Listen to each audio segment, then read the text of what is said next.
안녕하세요. 김호준의 KFC 제8회 시작하겠습니다. 2주간의 휴식을 끝내고 김보혁 기자가 머리에 상당량의 젤을 바르고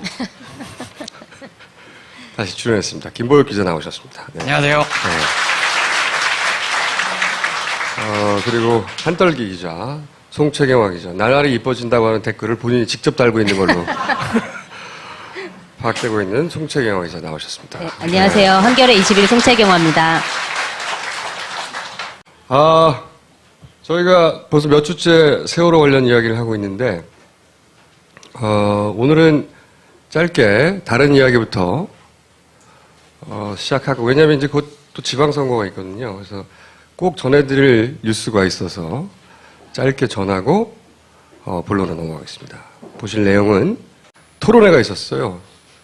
정몽준 의원이 이제 후보로 결정이 됐는데 그 전에 3자의 토론회가 언론에 공개는 됐는데 그게 보도를 생중계는 아니었고요. 아니었죠. 네. 네.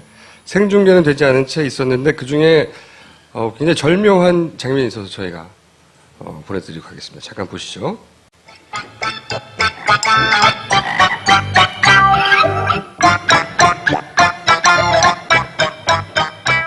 박원순 시장은 중앙정부와 사사건건 대립하면서 갈등을 조장했던 분입니다.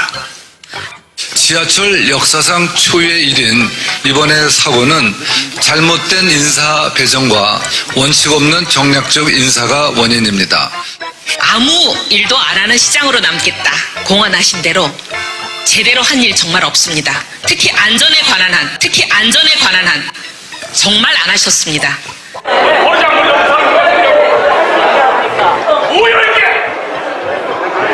그냥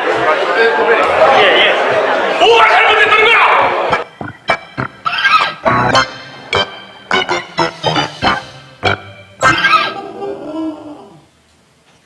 자, 이게 무슨 장면이냐? 이분이 누구냐? 이분이 어부연합에서 난입했느냐? 아니에요. 이분이 사회자였습니다.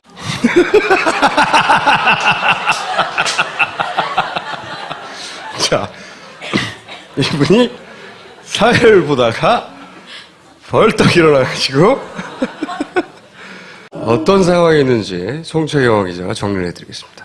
이 토론회에서 정책 패널이 9명이 나왔는데 그러니까 각자 원하는 후보한테 질문을 하는 방식으로 이제 진행이 됐었는데 김황식 후보한테 이제 질문이 집중이 된 거예요. 그러니까 사회를 보던 홍성걸 교수가 상대적으로 이제 질문을 안 받은 정몽준, 그다음에 이혜훈 후보한테 말을 많이 안 했으니 마지막으로 2분씩 발언 기회를 더 주겠다. 김황식 후보는 말을 많이 했으니까 됐고 2명한테 주겠다 이렇게 얘기를 했더니 김황식 후보 쪽 그 선거 운동을 총괄하고 있는 이성헌 전 한나라당 의원이라고 있는데 그 사람이 이게 말이 되냐? 왜 우리 후보만 2분을 안 주냐? 이렇게 막 따졌고 그 옆에 있었던 이제 김황식 후보 지지자들도 이거 엉터리다, 이거 정신 나갔다 사회자 이렇게 막 얘기를 하니까 이제 홍성걸 교수가 참다 일어나서 이렇게 속이 좁아가지고 후보자를 어떻게 만들겠냐 이러면서 엉터리라니 버르장머리 없는 사람들 막 이러면서 이제 뛰쳐나간 거죠. 토론을 하다가 토론자끼리 싸우는 건 봤어도 사회자가 이렇게 벌떡 일어나가지고 화를 내는 거는 처음 봤습니다. 네. 저는 그 장면도 인상적이던데요. 좀 느닷없다 싶었는데 후보가 되신 정몽준 후보가 수락연설을 하면서 갑자기 아들 얘기를 하면서 울잖아요. 네. 요즘 좋은 안약이 많이 나와 있습니다. 요즘 안약은 어떤 감정도 유발시키지 않는가. 반성을 해야지. 그 반성 참회의 눈물이었던 건가요? 네.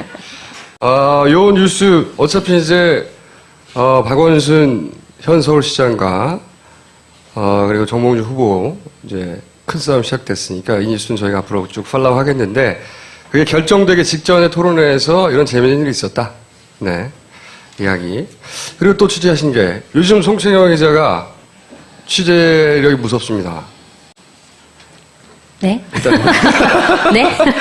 저 무서운 거 꺼내봐요. 네, 이거는 뭐 취재라기보다는 그냥 요새 막말이 많아서 네, 어떤 막말이 좀 나왔는지에 대해서 좀 몇 가지를 짚고 넘어갈 부분이 있어서 말씀을 드리면 KBS, MBC 간부들이 이제 막말을 한 게 있었어요. 그 예전에 이거는 꽤 된 얘기인데 KBS 김시곤 전 보도국장이 뭐 교통사고 사망자 숫자와 세월호 침몰 희생자 숫자를 비교하는 취지의 발언을 해서 이제 문제가 됐었고 사표를 냈고, 그다음에 MBC 김장겸 보도국장도 이제 4월 25일 편집회의에서 이제 세월호 사고 실종자 가족들을 두고 완전 깡패다, 유족 맞냐 이렇게 얘기를 해서 지금 문매를 맞고 있고요.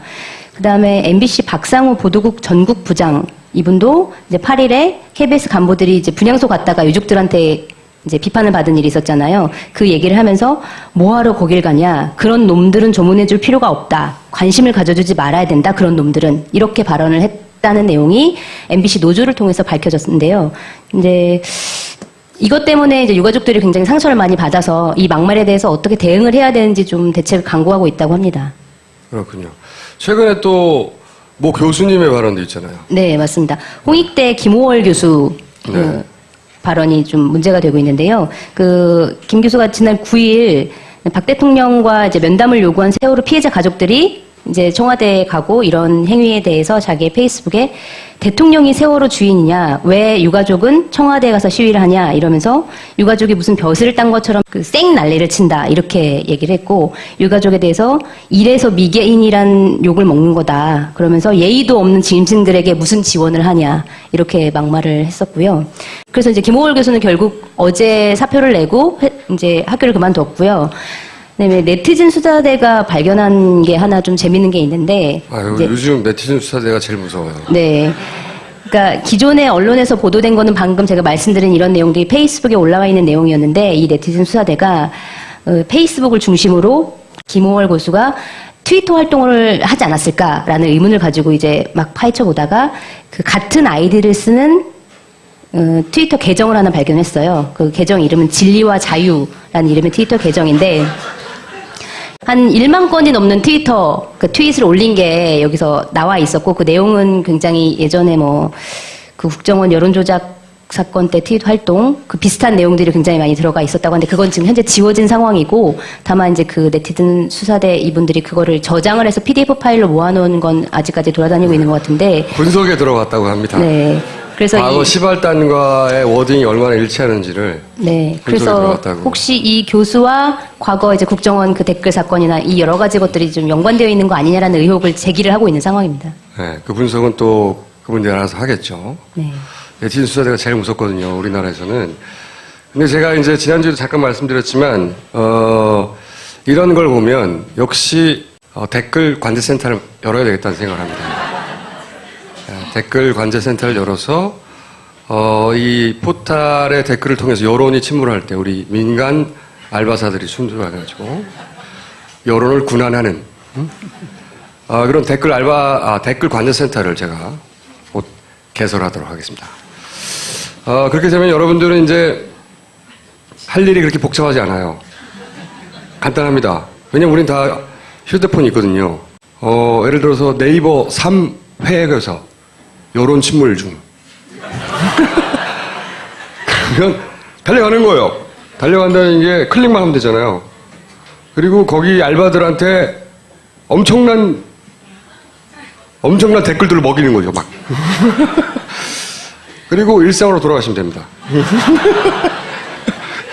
거기는 돈을 써야 되지만, 저희는 하루에 한 30초 정도만 투자하면, 제가 이 프로젝트를 준비를 끝내면 발표하도록 하겠습니다. 네. 기대해 주시고, 많은 자원봉사 부탁드립니다. 예, MBC 문제가 나와서 말씀드리면, 이 김장겸 국장이 현재의 뉴스데스크를 좀 망친 분입니다.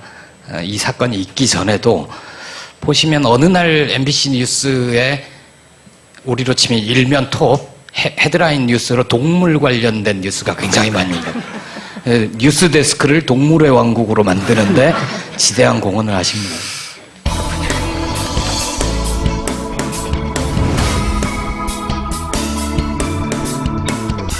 자, 오늘도 세월호 관련 이야기를 해보겠습니다. 아직도 밝혀져야 할 것이 많고, 제가 이해하기로는 이 세월호 관련 사건은 크게 3개의 레이어가 있다, 이렇게 생각합니다. 첫 번째는 뭐냐면 계속 나눴던 침몰 전에 해경과 선원 혹은 선사의 결탁 의혹. 그러니까 침몰 이전에 이해할 수 없는 일들의 주된 원인은 거기 있지 않겠는가. 첫 번째 레이어가 하나 있고.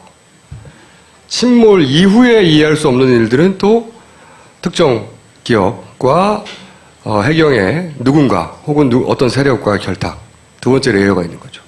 세 번째는 이 모든 의혹들이 제대로 밝혀지지 않는 이유. 어떤 정부가 도대체 대처 수습을 어떻게 한 건지. 이 세 가지 레이어가 있고 그 세 가지 레이어를 지금 나눠서 얘기하고 있는데 오늘은 그 첫 번째 레이어에 해당되는 침몰 이전에 이해할 수 없었던 일들에 대한 총정리를 한번 해볼까 합니다. 그리고 시간이 되면 두 번째까지. 자, 그래서 이번 주제는 거짓말들입니다. 어떤 거짓말들이 있었는가? 첫 번째로 침몰 이전을 봅시다. 제가 줄기차게 주장했던, 세계 최초로 주장해서 지금까지 계속 주장하고 있던 게 진도 VTS 교시는 처음에는 편집에 의혹이 있다고 했다가 지난 시간부터는 제가 이건 99.9% 조작이라고 주장했습니다. 그 이유 중에 결정적으로 들었던 것이 이게 이제 관제센터, 관제사 앞에 테이블 앞에 있는 기계인데 전화기처럼 생겼다고 해가지고 VHF 텔레폰이라고 부른다고 제가 말씀드렸어요.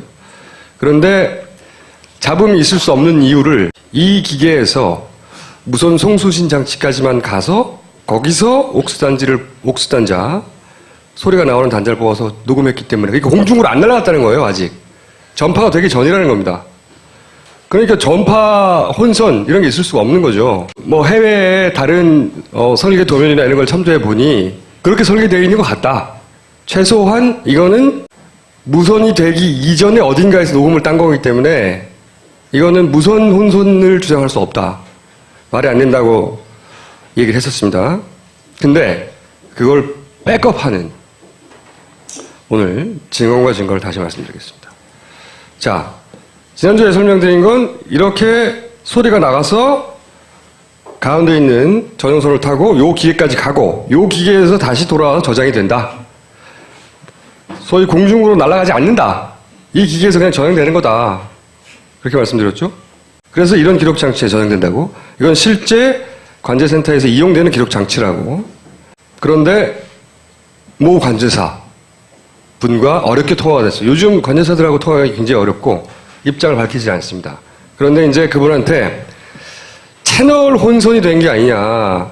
채널 혼선의 주장을 했어요. 처음에 진도관제센터에서. 그래서 이분이 관제사로부터 직접 들은 건 처음입니다. 채널 혼선이 된 게 아니라고 말합니다. 진도는 두세 선박이 동시에 눌러가지고 그렇게 잡음이 섞여 들어온 게 아니고 뭐 때문인지 모르겠지만 그런 특수한 경우가 아니에요. 진도는. 그럼 그건 어떤 경우입니까? 글쎄요. 그거는 진도에 여쭤보셔야겠죠. 이분의 이야기는 채널이 혼선돼서 그런 잡음이 생긴 게 아니라는 거예요.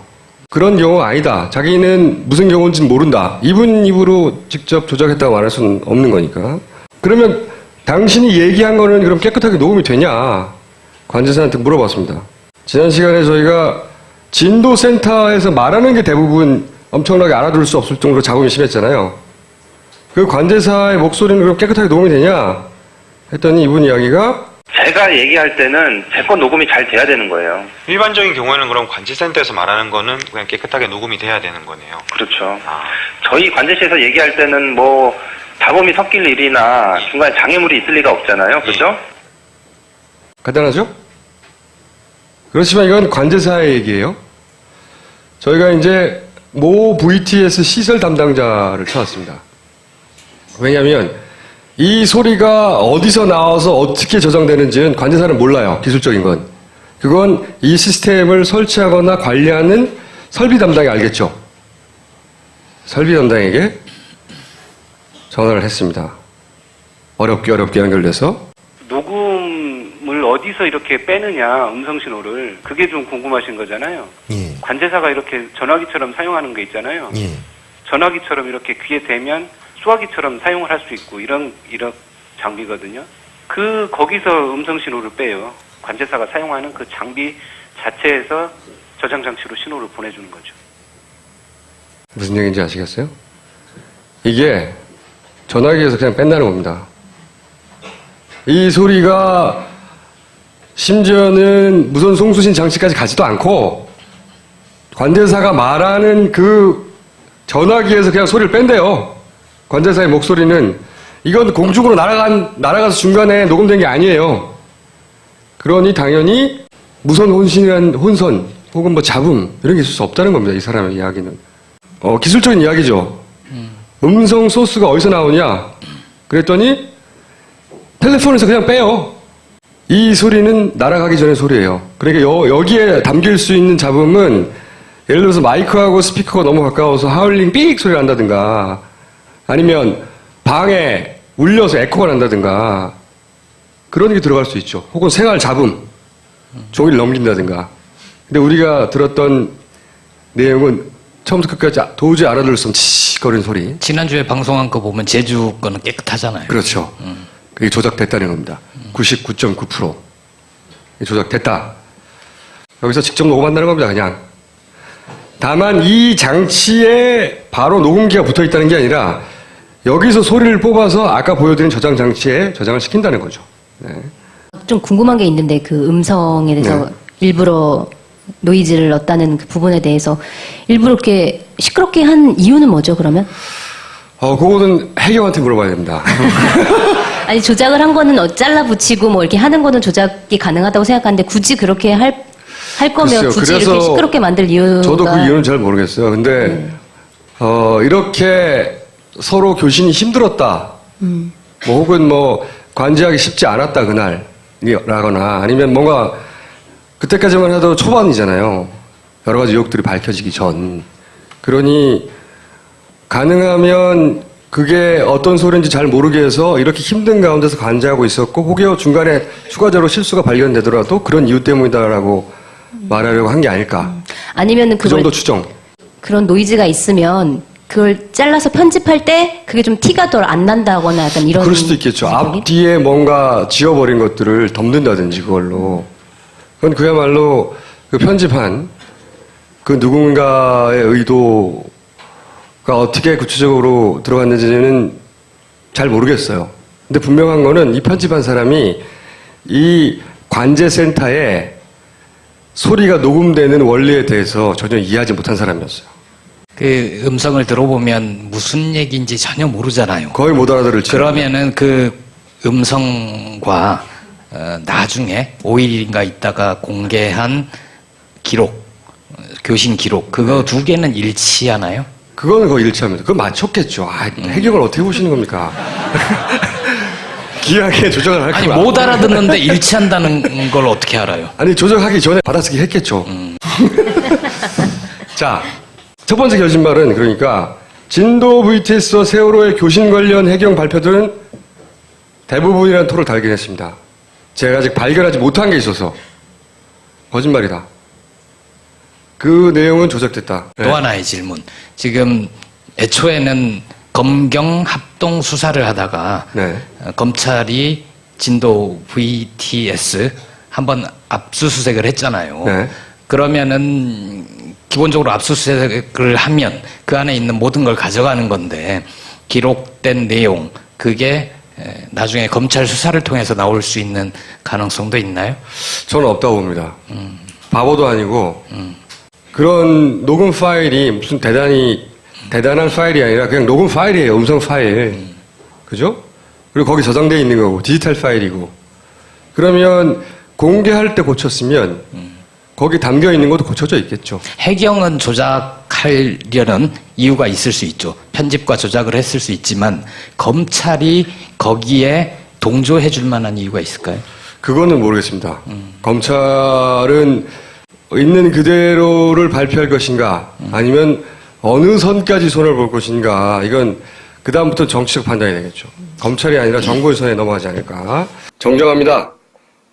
AIS는 자동 항법 장치가 아니라 자동 식별 장치입니다. 자, 두 번째 자동 항법 장치. 제가 이거는 또 세계 최초로 주장하는 겁니다. 제가 이 사건 관련해서 앞뒤가 안 맞는데 잘 이해가 안 갔던 가장 큰 덩어리 중에 하나가 이 자동 항법 장치입니다. 자동 항법 장치라는 건 별게 아니에요. 여러분 차에 달린 내비게이션 있죠? 원래는 똑같아요. 다만 그 화면에 내 차뿐만 아니라 내 주변에 있는 차들도 다 나온다. 이렇게 생각하시면 됩니다. 왜 그러냐면 배는 도로가 따로 있지 않잖아요. 그러니까 그리고 배를 갑자기 회전하기 힘들잖아요. 그러니까 내 배뿐만 아니라 주변에 있는 배들 위치도 다 나와요.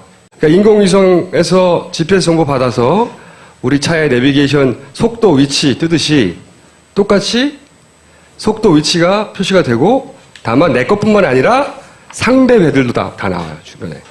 그래서 이걸 보면 세월호가 혹은 주변의 모든 배들이 언제 어떤 속도로 어떤 항로로 달렸다 하는 걸 알 수 있죠. 이 AIS 자동 항법 장치 소위 배가 갔던 길 항적과 관련해서 굉장히 왔다 갔다 하는 발표들을 합니다. 첫날 16일 날 오전 해수부에서는 자기들한테 세월호 AIS 정보 없다고 얘기합니다. 어떻게 됐는지 모르겠다고. 그리고 오후에 복구했다고 얘기합니다. 그리고 115도로 급 변침했다. 그러니까 핸들을 확 틀었다 이거죠, 끝까지. 그러면서 복구는 했지만 3분 36초간의 구간은 없다. 이렇게 얘기를 했어요. 그리고 나서 21일 날 해수부가 다시 전체를 복구했다고 하면서 그런데 변침 시작 전부터 36초간은 없다. 그러니까 16일과 21일의 차이는 16일은 확 꺾었다고 그런 거고요. 21일에는 꺾긴 꺾었는데 완만하게 꺾었다고 이제 발표합니다. 전체 구간을 복구했다면서. 그렇지만 그럼에도 불구하고 36초 구간은 없다. 이렇게 얘기했고요. 그러다가 24일 날 이런 AIS 정보가 다 모이는 대전에 있는 전산센터에서 DB 이상이 발견됐다. 그러다가 25일 날 진도관대센터에서 아니다. AIS 정보가 다 있다. 자, 이렇게 AIS와 관련해서 언론에 보도됐던 내용들을 정리하면 이해할 수는 없으나 이런 보도들이 이어집니다. 그래서 저는 이게 도대체 무슨 일이 벌어진 건지 처음에 이해할 수가 없었어요. 그래서 21일 날 아까 말씀드린 대로 다시 복구했다고 한 항적이 어떻게 된 거냐면 원래는 이렇게 됐다고 했어요. 이렇게. 기억나죠? 그래서 급변침 이렇게 했습니다. 그런데 5일 후에 해수부가 완전 복구라며 얘기한 거는 이게 이렇게 꺾인 게 아니라 이렇게 정상적인 궤적을 걸었다고 발표해요. 자, AIS 항법 장치는 작은 건 이렇게 생겼어요. 작은 배는 이런 게 달렸고요. 큰 배는 이따만한 게 달렸습니다. 주변에 자기 배 주변에 어떤 배들이 이제 다 보이죠. 그런 장치예요. 그리고 여기서 배들이 각각 자기 정보를 막 날려줍니다. 실시간으로 날려준 정보는 중개소, 우리나라에도 42개의 중개소가 있대요. 중개소 또는 관제센터를 통해서 중앙센터로 갑니다.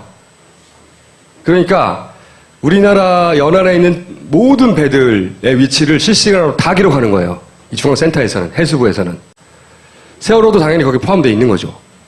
이런 시스템인데, 그래서 이 중앙센터에 있는 데이터를 해수부가 딱 보면, 아, 세월호가 몇 시에 어떻게 돌았구나, 속도가 어땠구나, 이게 다 나와야 된다는 거예요.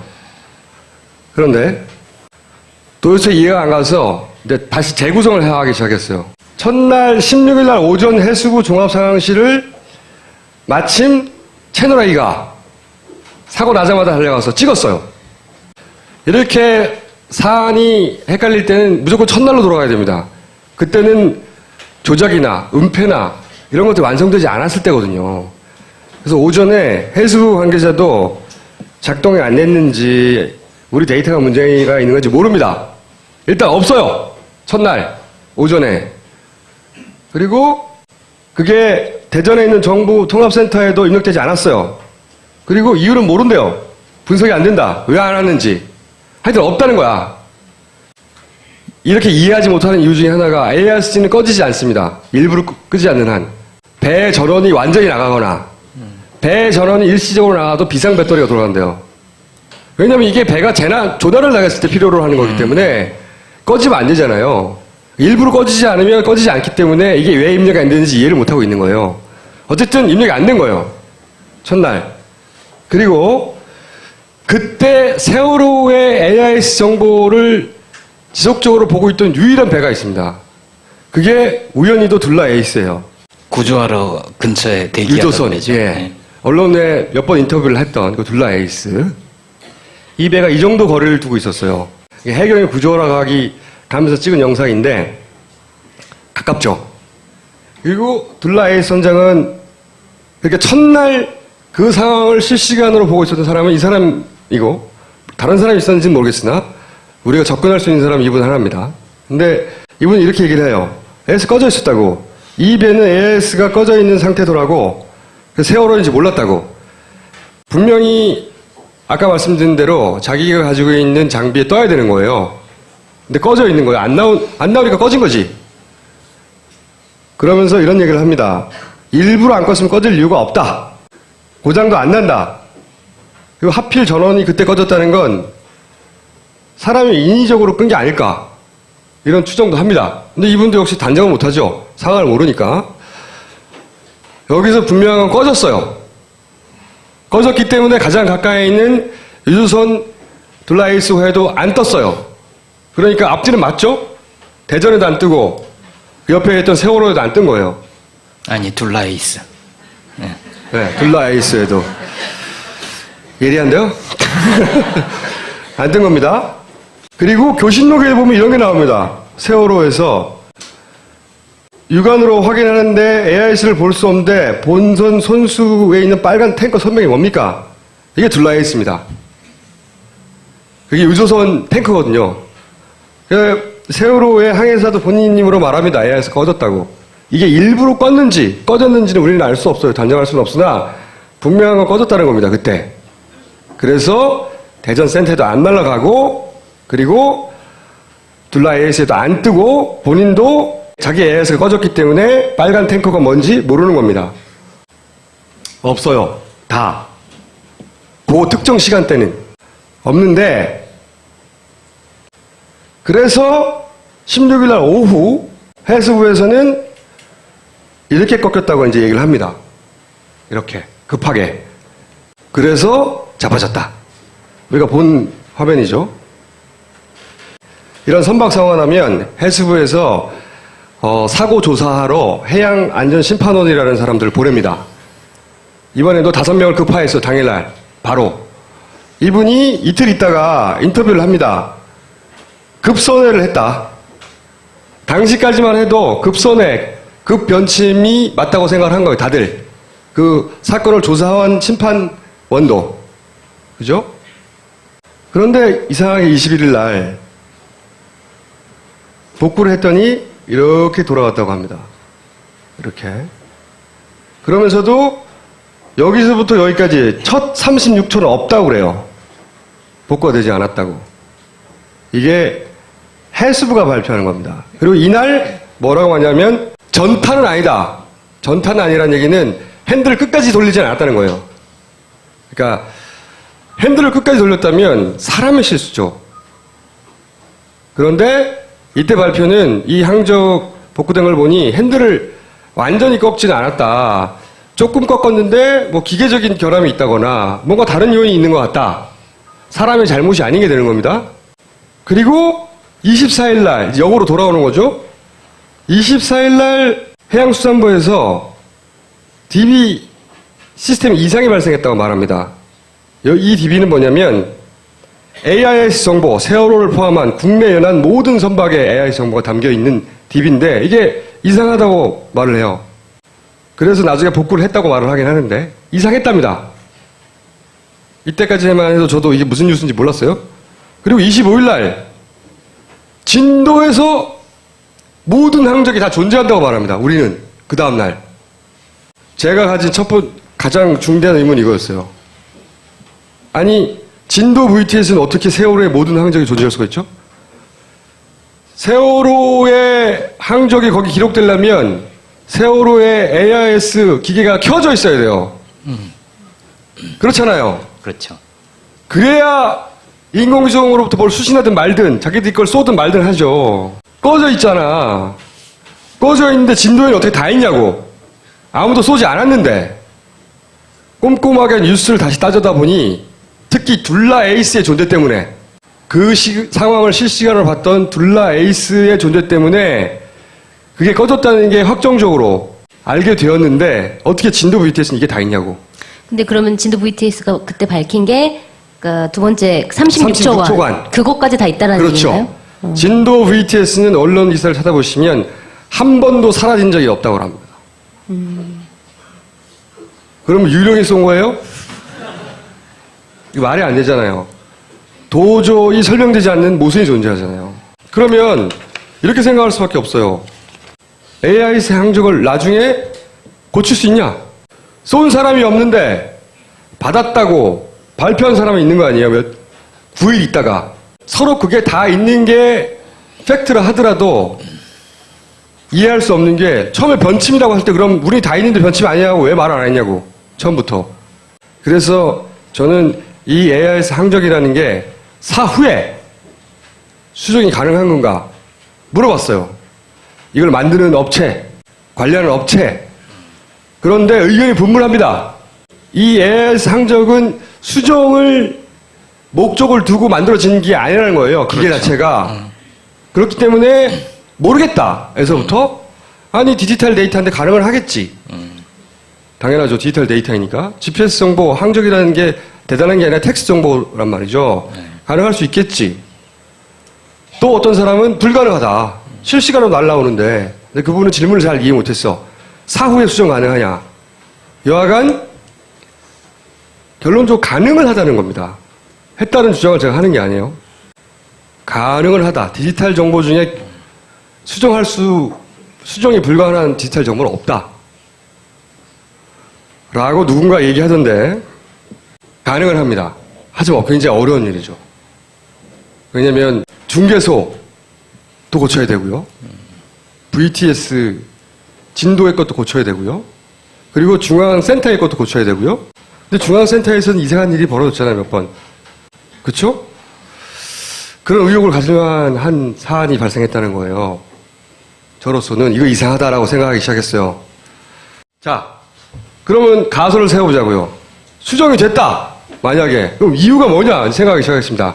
첫 번째, 선사 측의 과실을 주른다는 겁니다. 여기서 헬스베의 워딩은 전타까지는 하지 않은 것 같다고 얘기합니다. 그 이전에는 3등 항해사 하루밖에 안 된 초보 실수 이런 얘기 막 나왔어요. 그 이야기가 해당이 안 되는 겁니다. 이제 이 항적도 상으로 보자면 부드럽게 자연스럽게 도는 거예요. 수정이 됐다면 결과적으로 이득을 보는 쪽은 선사 배주인 쪽이에요. 그래서 혹시 궁금했어요. 그때 그 배가 넘어가고 이런 와중에 선사가 자신들의 과실을 줄이려고 하는 노력을 하지 않았을까? 쳐다봤더니 침몰 중에 이거는 9시 반 침몰이 막 되고 있는 과정이었어요. 그 중에 이미 전화를 합니다. 선사에서. 그래서 화물 양을 줄이라고 전산에 기록되어 있는. 그러다 잡혔어요. 9시 반에. 그러니까 당시 이 선사 입장에서는 이 배가 만약에 가라앉는다. 그러면 그로 인한 과실을 줄이려는 노력을 하고 있었다는 겁니다. 실제. 두 번째 거짓말은 세월호가 그 항적을 완전 복구됐다 하는 건 거짓말일 수 있다는 겁니다. 이 논리적인 정황 말고 이 데이터가 조작됐다고 말할 다른 증거물이 없어요. 분명히 쏘지 않았으니 없어야 하는데, 그리고 이상한 정황도 있는데, 그래서 조작됐다고 단언하고 싶은데 조작됐다고 단언할 다른 증거물이 없어요. 그래서 그냥 거짓말일 수 있다 라고까지만 말하는데, 그걸 그런 가설을 전제로 두고 얘기를 해보면 그때 당시 이 항해사와 선사와 계속 전화를 한 거죠. 그건 보도에 나왔죠. 그리고 선사도 항해사도 자신들의 과실을 줄이려는 노력을 당시엔 했었다. 이렇게 추정할 수 있어요. 네, 여기까지 하고. 자, 세 번째. 제가 지난 시간에 선장 선원인 줄 알고 구출했다. 팬티의 미스테리 편에서 얘기했습니다. 알고 구출했다라고. 여기는 선수 조타실이고 조타실은 일반 승객이 없다.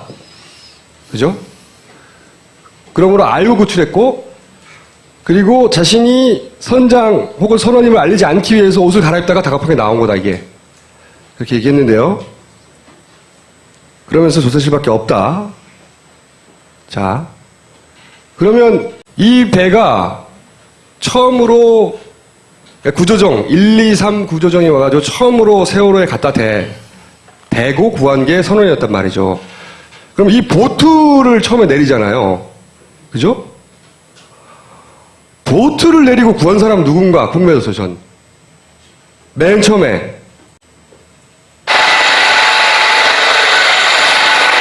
보트는 망설임 없이 딱 일로 달려갑니다, 처음부터.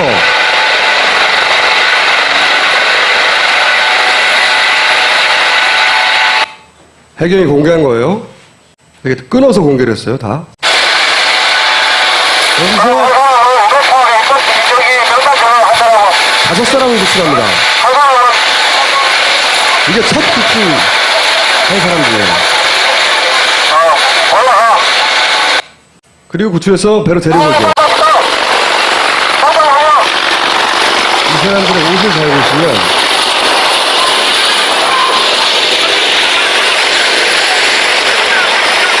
이게 기관사복입니다.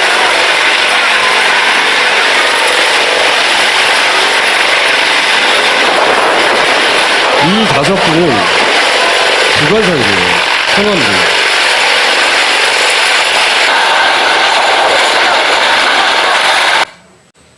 해경이 이런 걸 나중에 자기들이 일 열심히 했다고 공개하지 않았으면 다 몰랐을 거예요, 이런 거. 그러니까 선원이었어요, 이 사람들도. 선원인 줄 알고 정확하게 가서 구출했고요. 그리고 배를 처음에 댔던 것도 선장 항해사가 있는 조타실인 줄 알고 처음부터 간 겁니다. 알고 구출한 거예요. 다시 한번 확인한 거고요. 그리고 탈출 방송을 했냐 안 했냐 가지고 막 논란이 많습니다. 그러면서 이런 뉴스도 있었어요. KBS가 해경을 변호해주는 뉴스입니다. 이 해경 1, 2, 3 구조정에 달린 이 스피커가 99년 스피커고 그 용량이 데시벨이 어때서 거리가 얼마였는데 그래서 설사 방송을 했다 하더라도 안에서 안 들렸을 것이다.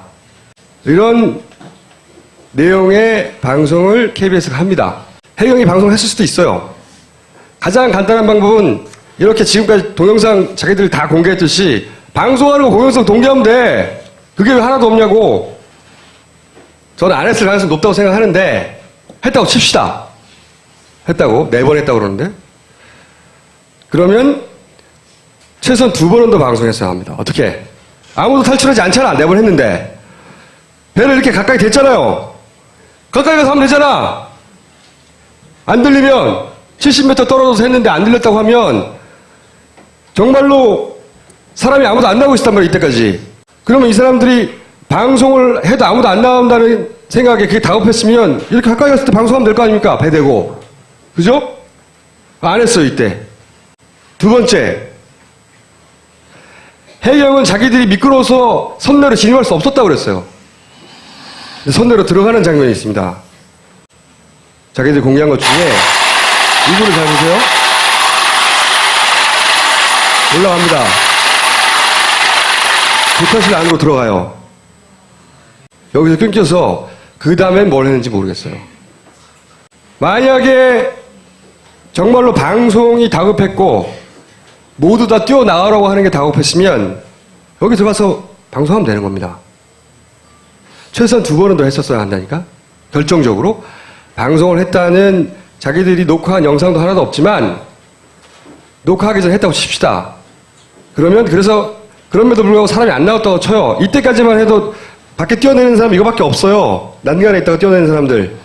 그러니까 여기 들어갔잖아요, 누군가? 이유는 모르겠어요. 이 뒤에 영상이 안 나오기 때문에. 들어가서 여기가 조터시란 말이죠. 여기서 방송하면 되는 거예요. 이때도 방송을 안 했으니까 생중전 중에 들은 사람이 아무도 없겠죠. 그리고 그걸 들었으면 다 튀어나왔을 텐데 아무도 안 튀어나왔겠죠. 안 했단 말이지. 최소한 2번 더 했어야 된다는 거예요. 제 결론은 그렇습니다. 이 첫 구조종, 1, 2, 3 구조종의 가장 우선순위 임무는 승객 구조가 아니었다는 거예요. 그렇게 결론 내릴 수밖에 없어. 승객을 구조 전혀 하지 않으려 했다는 게 아니라 가장 중요한 임무, 첫 번째로 부여받은 임무는 그게 아니었다라고. 첫 임무는 아마도 선장과 선원을 구출해서 빨리 데리고 와라. 실제로 가장 먼저 돌아옵니다, 이 배가. 11시에 돌아와요. 팽목항으로. 승객 구조를 위해서 거기 갔다고 그랬지만 그건 아니었다. 난 거짓말이라고 봅니다, 그게. 그럼 이유가 뭐냐? 선사 측에 혹은 항해사 측에 과실이 숨길 게 있었다고 칩시다.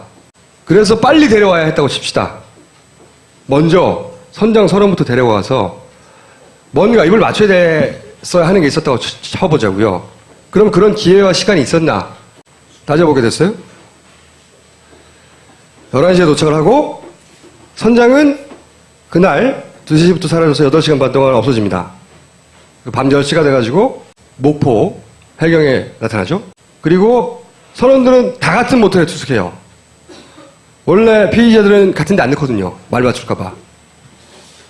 그날 같은 모텔에 투숙합니다. 기회는 있었어요. 했는지 안 했는지 모르겠어요. 그리고 선장은 그 다음날 저녁에 어떤 해경 아파트에 가서 14시간 동안 묵습니다. 그리고 그 선장이 묵었던 아파트 CCTV는 2시간 동안 삭제되죠. 말씀드렸다시피. 그리고 그걸 지시한 간부는 누군지 몰라요. 아직도. 그러면 입을 맞출 기회를 줬는데 입을 맞췄냐 이거지. 이게 무슨 내용이냐면 4월 23일 날 선장층의 강모 변호사가 한 번 인터뷰를 합니다. CBS와. 그때 이런 얘기를 합니다. 사회자가 질문을 계속해요. 왜 제주와 먼저 교신했냐고. 진도가 가까운데. 제주는 80km고 떨어져 있고 진도는 20km고 어차피 해경에 출동할 거면 진도에 오는 게 훨씬 빠른데 누구나 가졌던 의문점.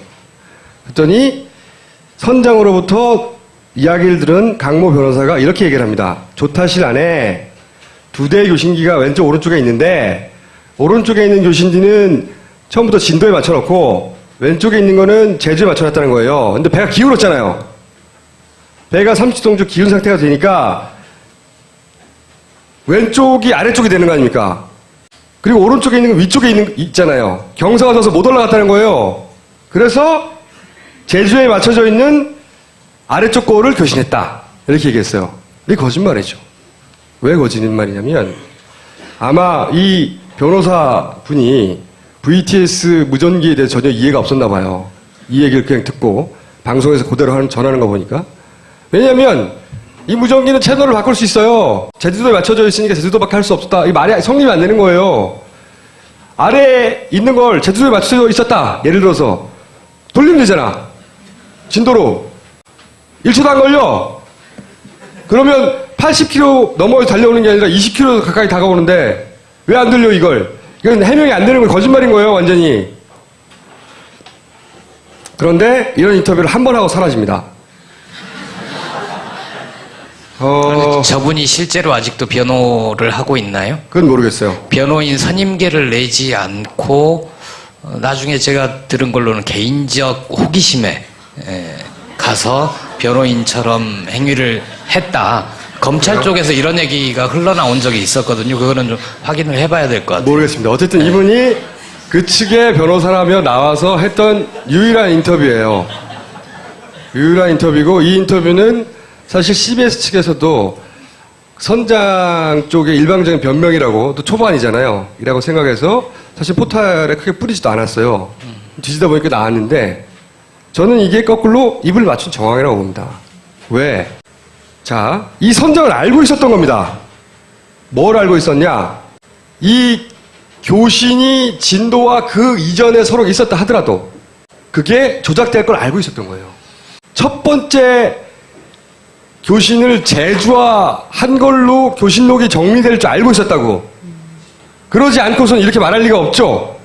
뻔히 무전기 돌리면 되는데 그 뻔히 아는 사람이 이 양반은 적어도 해경이 그 교신록을 그런 식으로 조작할 거를 안 상태에서 말을 한 거예요, 이게. 그래서 앞뒤를, 스토리를 맞춰서 이렇게 말을 한 겁니다. 시나리오에 맞춰서. 말이 안 되는 해명이긴 하나, 사건이 이렇게까지 커지지 않았다면, 일반인들은 그런 줄 알았을 거예요.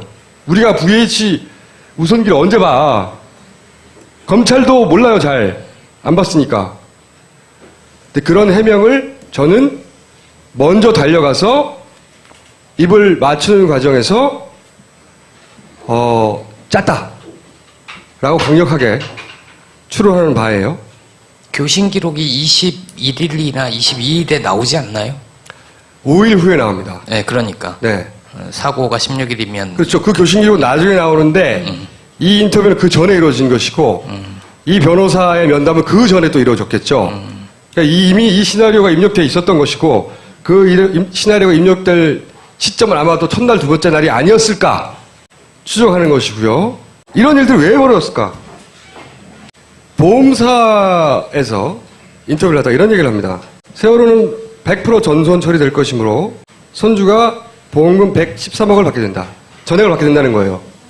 근데 전제가 있어요. 선사 측에 과실이 없어야 됩니다. 그러니까 7번 정도라고 검찰에서는 발표했는데 7번 정도의 그 다급한 와중에 선사의 통화 또는 9시 30분에 배가 가라앉고 있는데 화물을 그때 축소하려고 하다가 잡힌 화물 축소 그리고 이해할 수 없는 AIS의 항적표 이 모든 것이 가리키는 방향은 선사 측에 과실이 없어야 혹은 최소화되어야 받을 수 있는 보험금의 액수가 높아진다. 이런 인과관계가 아닐까 졸라 강력하게 추론하는 바이고요. 이런 관점에서 재구성을 한번 해보자고요. 이런 관점 하에서 배가 보건력을 어느 시점에 상실했어요. 그리고 선사는 어느 순간 그렇다면 배를 포기하자고 합니다. 배라고 하는 물건은 포기를 해도 보험금이 때로는 그 배값보다 높을 수도 있어요. 실제로 청해진의 전신이었던 회사에서 배값보다 높은 보험금을 받아내기도 했어요. 그리고 그때 중요한 것은 자신들의 과실이 아니어야 하는 겁니다. 과실 축소나 제거에 집중한다고 칩시다.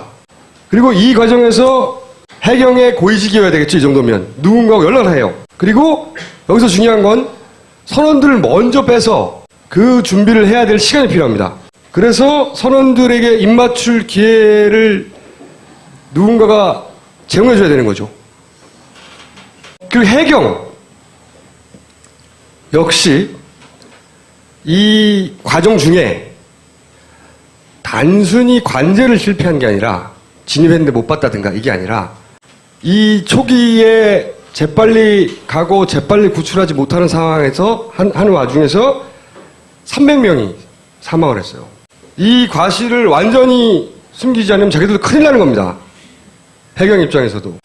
저는 이 과정에서 둘이 공범의 정도가 점점 강해졌다고 생각하는데 공범이라고 저는 생각해요.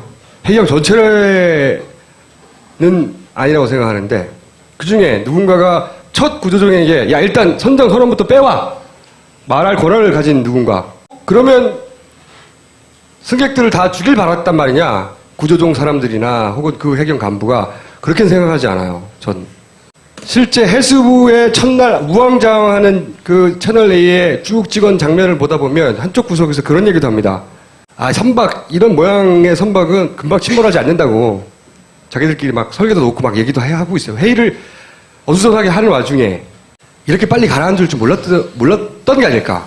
실제 첫 구조종이 도착하고 어선들도 오고 헬기도 오고 유조선, 특히 유조선은 구조에 아주 적합한 배라고 해요. 왜냐하면 배 높이가 낮기 때문에 사람들 그냥 건질 수 있답니다. 바로.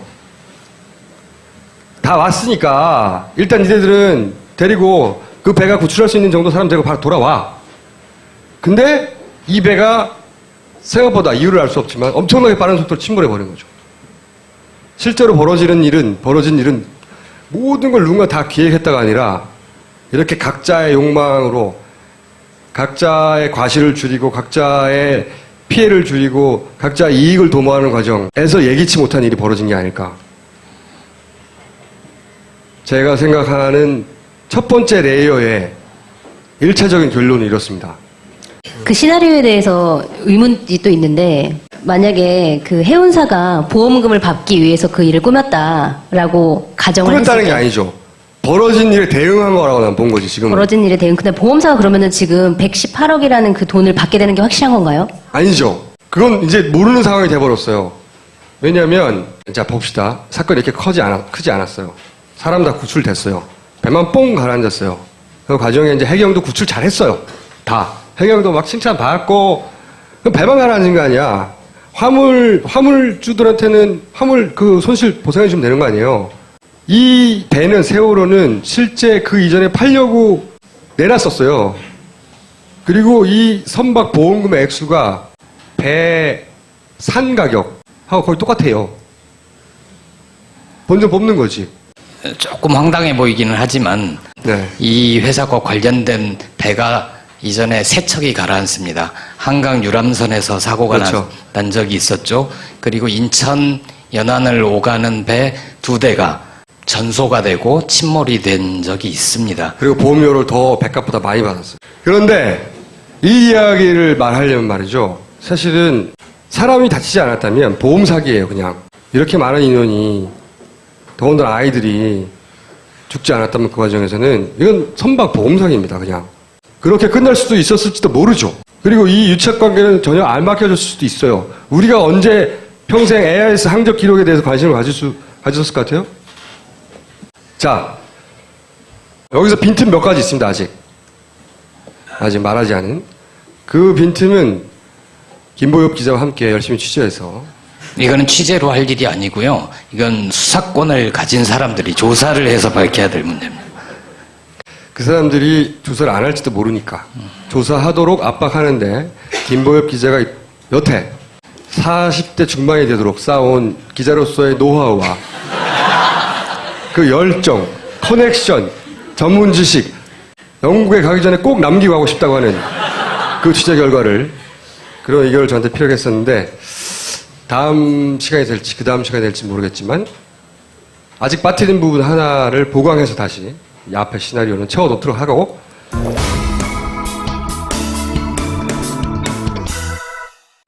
자 이제 두 번째 파트인데요. 침몰 이후 언딘 어떻게 된 거냐 이거죠. 근데 저는 두 번째 파트는 다 오늘 정리 못하고 앞부분 도입부만 할 예정인데 자 제가 이상한 대목은 이겁니다. 언딘이 빠져나가는 것 같다 이거예요 지금. 언딘이 이런 인터뷰를 어느 날 했습니다. 어느 날부터 인터뷰를 막 하기 시작했는데 해경과 정부도 우리를 버린 것 같다. 우리도 희생양이다 이런 얘기를 했어요. 이 기사를 보자마자 저는 그런 생각했습니다. 아 얘들이 이제 빠져나가는구나. 언딘 사장의 인터뷰가 네이버 포털 탑에 뜹니다. 해경에 거듭된 언딘 칭찬 우리도 이해 못해 하면서 이 네이버 정도의 포털 탑에 이렇게 이 업체의 변명, 해명이 뜬다는 건 의미가 큽니다. 지금 예를 들어서 유 회장 일가 보세요. 그들도 그들 나름에 뭔가 할 말이 있을지 몰라요. 지금 근데 거기는 아들 삼형제까지 전부 다 체포하려고 하잖아요. 그들의 해명이나 변명을 풀로 이렇게 포털 탑에서 보신 적 있어요? 없어요. 그런데 더욱 골 때리는 것은 내용을 보면 처음부터 끝까지 다 거짓말입니다. 이건 내가 거짓말이라고 단정해서 말할 수 있어요. 사실 정부가 언딘을 버렸으면요. 지금 그 그룹 정도의 규모도 산산조각이 나는데 언딘처럼 조그만 기업은 흔적도 없이 사라질 수 있어요. 멀쩡하게 빠져나간단 말이죠. 자, 이런 말을 했습니다. 내용 중에 처음에는 다 구조된 줄 알고 인양하러 갔던 것이다. 자기는 인양업체이기 때문에 뉴스에서 전원 구조라는 얘기가 나왔으니까 그럼 나 인양하러 가면 되겠구나 하고 인양하러 갔다는 거예요. 처음에 전원 구조라는 오보를 이용한 거짓말인데 첫날 이미 청해진에 해경에서 전화가 왔다잖아요. 전화가 왔고 네. 그리고 청해진 쪽에서 언딘에 전화했더니 전화 올 줄 이미 알고 있었다잖아요. 그리고 언딘 최초 계약서를 보면요. 구호, 군안이 둘 다 있어요. 구호와 군안 모두를 독점합니다. 군화는 배를 건지는 거고요. 구호는 물건한테 하나요? 사람을 구호하는 거예요. 구조. 구호, 군한 모두 독점이라고 분명히 명기되어 있습니다. 그러니까 인양하러 갔다는 건 거짓말인 거죠. 그리고 두 번째로 차량 사고가 나면 레카 차들이 몰려들듯이 선박 사고가 발생하면 군환업체들이 달려가는데 언딘도 그중 하나였다. 이것도 거짓말이죠.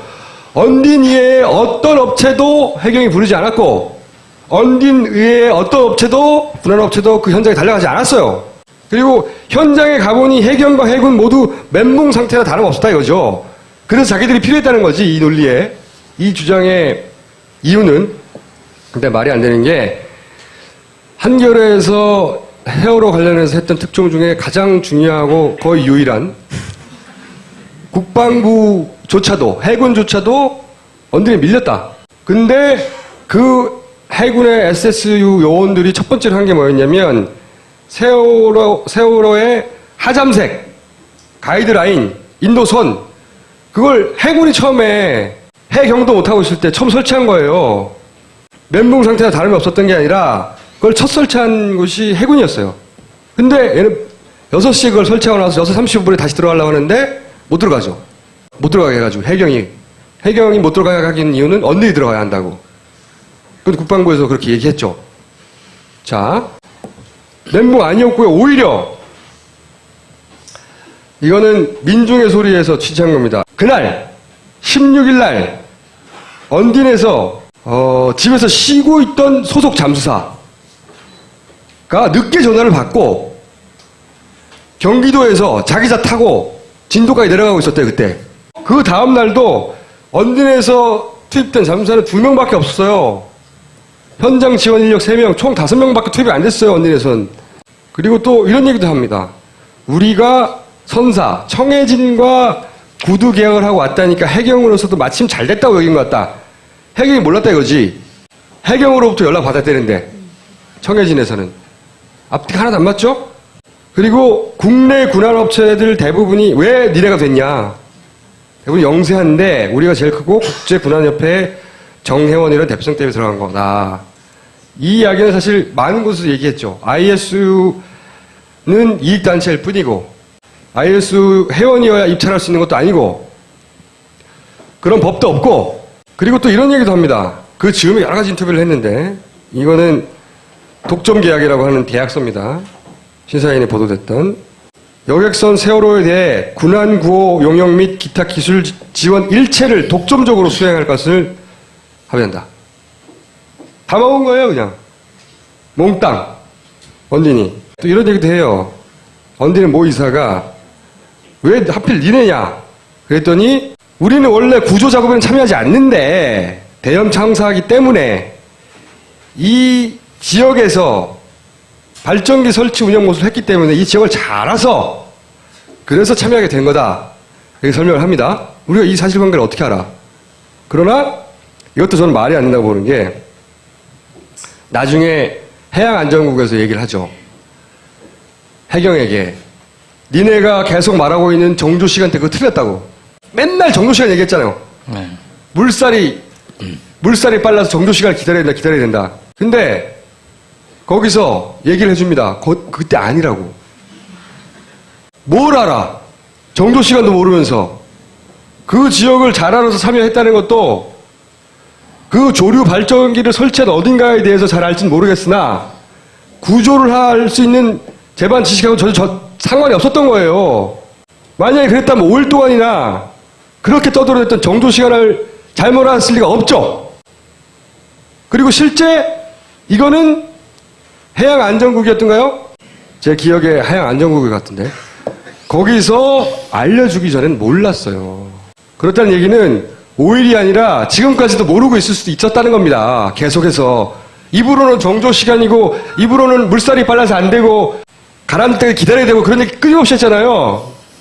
전 국민이 다 들었어. 틀렸다는 거야. 말이 안 되는 거죠. 그러니까 이것도 자기들이 거기에 참여할 수밖에 없었던 이유를 열심히 만들어냈는데 사실관계가 틀렸다는 겁니다.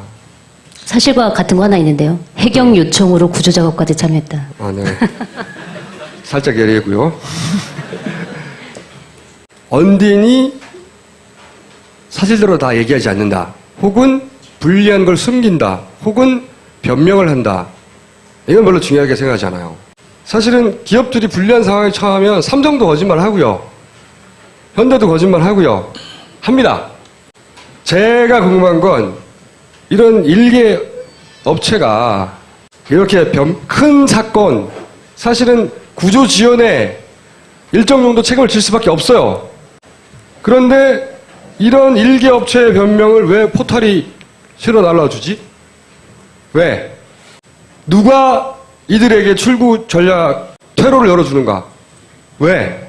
이런 소규모 업체가 이런 정도의 일에 연루돼서 유착관계가 그런 의혹이 드러났으면 막 산산조각이 났어야 돼요, 지금은. 그리고 당장 그 자리에서 빠져나왔어야 돼요. 교체됐어야 해요. 상식적으로 그렇잖아요. 이 업체는 말이죠. 2007년까지 한 해 매출이 5억이었어요. 자, 2010년의 기업 평가 기준 찾아보니까 CCC 마이너예요.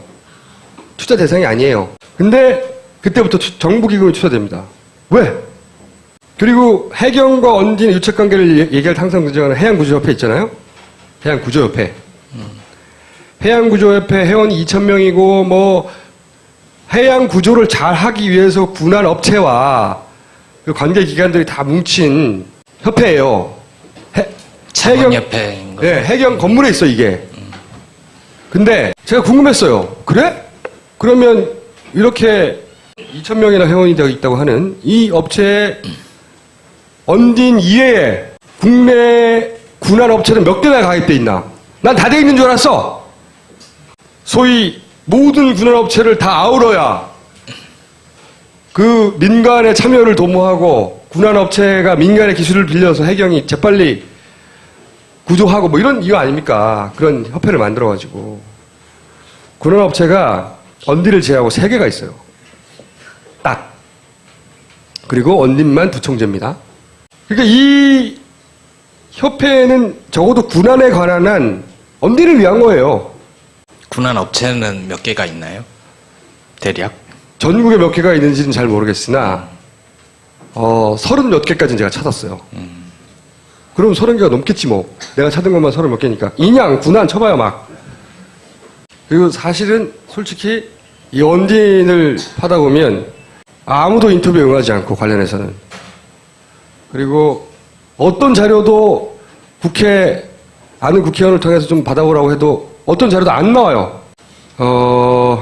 그래서 여기서 더 어디까지 진도를 빼서 두 번째 레이어에 관한 얘기를 할 수 있을지 솔직히 잘 모르겠어요. 지난번에 했던 이야기는 그 지연이 언딘의 상업적 이익과 상관관계가 있을 수 있다. 여기까지는 얘기했는데 그럼 왜 이렇게 문제를 많이 일으키고 우리나라의 모든 언론들이 의혹을 가지고 있는 언딘은 무사히 빠져나가는가? 그리고 왜 갑자기 인양을 중국 업체한테 준다고 하는가? 그런 생각 해보셨어요? 인양 업체는 전 세계에 엄청나게 많아요. 일본도 해양과이기 때문에 이 군한 업체의 기술력이 대단합니다. 네덜란드 같은 데도 유명해요. 근데 어디로 결정될지는 잘 모르겠으나 갑자기 중국으로 간다고 그런 보도가 있었어요. 그것도 궁금했습니다. 왜 중국으로 가냐고, 씨발. 왜 중국이지? 언딘이 손 떼겠다고 그래서 그런 거죠? 그러니까 이게 다 돈 때문이라고 생각하면 언딘이 이제 이렇게까지 의혹이 불거지니까 손을 떼겠다고 했다고 치자고요. 근데 왜 중국이냐고. 이런 일에 아무 생각 없이 벌어진 일은 아무것도 없어요. 이유가 있을 거 아닙니까? 그것도 모르겠고 모르는 게 너무 많아요. 이 언딘에 관해서는. 그래서 정리를 아직 못했어요. 언딘이 한 얘기 중에 옳은 얘기도 있잖아요. 구조는 원래 정부의 몫이다.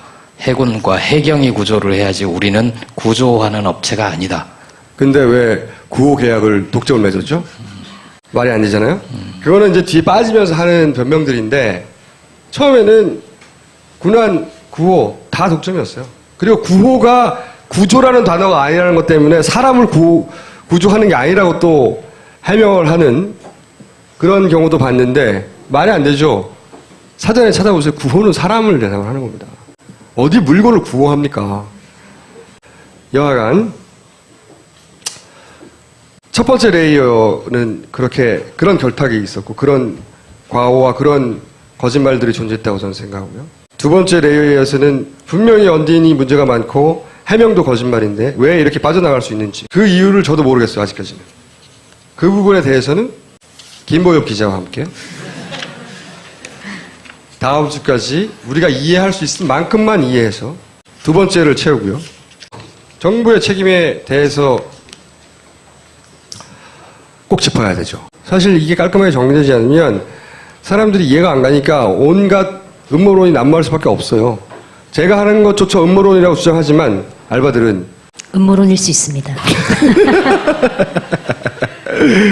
아니, 그 얘기 관련해서 하나 덧붙이면 오늘 이제 내일치 신문으로 나올 얘기인데 미국이나 전 세계 일하고 있는 한국인 출신 학자 플러스 거기에 성명을 냈는데 외국인들도 동참을 해서 1000명이 넘는 1073분의 학자들이 성명서를 냅니다. 이 세월호 참사는 대한민국의 자성을 촉구하는 거다. 뭐 이런 식의 내용인데 그 내용을 보면 몇 가지, 5가지 요구를 하는데 아주 핵심적인 내용으로 이 사건은 정부한테 책임이 있다. 그리고 그렇죠. 청와대와 대통령도 정부를 제대로 관장하고 관리하지 못한 책임이 있다. 어떻게 책임을 질 것인가를 분명하게 밝혀라. 이런 대목이 있습니다. 그렇죠. 사실 이런 복마절이 있었다고 칩시다. 업체와 해경 일부가 유착을 하고 자기들 이익을 위해서 폭주하고 있었다고 칩시다. 이걸 막을 수 있는 권한을 대통령한테 줬죠. 국민들이 위임했어요. 할 수 있었어요. 이 사건을 왜 못했는지 모르겠어요. 안 한 건지 못한 건지. 지난번에 그런 얘기 잠깐 했는데 대통령이 누구지? 이런 궁금증이 들었다고. 최근에 제가 뉴스를 하나 보다가 그런 생각도 했습니다. YTN에서 북한 뉴스 많이 내보내야 되잖아요. 어떻게 해보려고. 여기저기서 북한 뉴스 안 통하죠. 무인기 얘기 막 나오는데 무인기에 대해 의혹을 가졌던 사람들조차 그래 북한 거라고 해! 관심 없다고 지금은 그게. 아무것도 안 먹히는 상황이란 말이죠. 그런데 그 뉴스 중에 이런 게 있었어요. 김정은 1인자 그러면서 북한의 2인자가 누구냐 하는 뉴스를 막 길게 하고 있었어요. 북한의 2인자 막 심각하게 북한 전문가가 나와서 종편 채널에서 한참 동안 제가 그걸 보다가 그런 생각이 났어요. 야, 북한 2인자가 무슨 상관이냐. 1인자가 누군지는 모르던데 우리나라에서는. 응? 북한 2인자 알아서 뭐 하게. 그런 생각을 진짜로 하게 만드는 사건입니다, 이게. 자, 그래서 다음 주에 거짓말 2부는 말이죠. 저희가 빠뜨린 부분의 의문들을 메워보려고 노력을 하겠어요. 그리고 세 번째 레이어인 정부의 책임에 대해서까지요. 그리고 저는 개인적으로 이 사건을 어떻게 대할 것인지 생각을 정리를 했습니다. 두 분은 이 사건을 어떻게 대하실 생각입니까, 앞으로? 어떤 분들은 이제 일상으로 돌아가신 분들도 있어요. 전 탓하지 않습니다.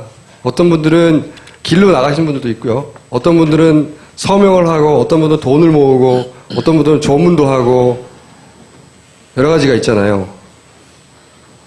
두 분은 어떻게 하실 생각입니까? 언론인이 할 수 있는 게 한 가지밖에 더 있겠습니까? 받아쓰기가 있고요. 그리고 또 자세히 받아쓰기가 또 따로 있어요.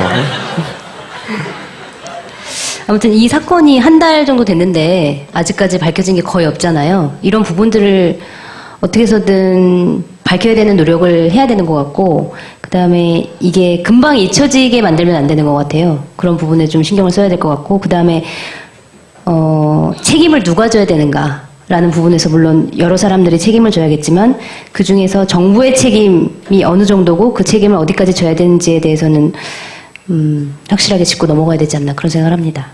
저는 오늘 이 내용을 준비하다가 그런 생각을 했습니다. 초반에 막 슬퍼하는 사람들이 있었어요. 라디오, 텔레비 이런 데 나와가지고 막 제발 기적이 있기만을. 그런 라디오 진행자들 다 까까거리고 웃고 있어요, 지금. 그게 잘못됐다는 게 아니에요. 충분히 슬퍼하고 막 울고 나면 내가 할 바를 다 한 것 같아요. 한 구석에서는 내가 더 이상 내가 할 수 있는 게 없었지. 내가 이렇게까지 슬퍼했으면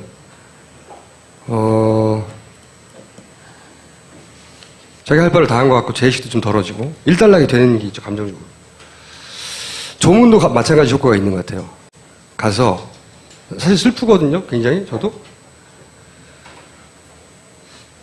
이 구조 동영상을 수백 번씩 봤어요. 뭔가 이상한 게 있나 없나 보려고. 근데 볼 때마다 그 배에 사람들이 있잖아, 애들이. 그리고 그걸 찍었을 상황에서는 애들이 다시는 못 나올 줄 몰랐잖아요. 기분이 이상해요, 그걸 볼 때마다, 큰 화면으로. 그리고 이제 길로 나가시는 분들도 있죠. 근데 저는 제 입장을 정했습니다. 어떻게 하기로 했냐면, 슬퍼하거나 조문하거나 또는 길거리로 나가는 건 내 방식이 아니다, 이 사건에 있어서. 저는 모두가 각자의 선택이지만 의문하기를 멈추지 않기로 했어요. 그게 저 나름의 김어준의 추모 방식이다. 오늘 여기까지 하겠습니다. 감사합니다. 네. 고맙습니다.